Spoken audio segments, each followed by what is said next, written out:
Guys, welcome back to our repair, guys. In today's video, guys, we'll show you how to remove and replace the dome light on Ford Fiesta, guys. MK7 generation 2008 to 2017. We're talking about this dome light right here. We have more than 200 videos coming on this car, guys, so if you need anything, please subscribe, let us know. Many videos on the channel coming soon, so let's go ahead and start on it now. What we will be using is a plastic trim removal tool, and this is because we don't want to damage and scratch anything.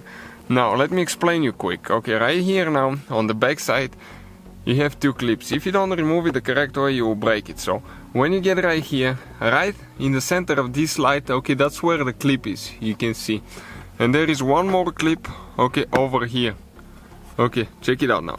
You push them in, and you pull out. Now don't pull the front side down because it will not work. You have to come in an angle like that.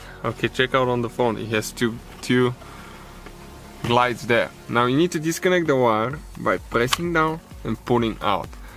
And this is, guys, the dome light. So that's how you guys remove it, that's how you replace it. Thank you for watching, please subscribe, many more videos to come, and see you next time.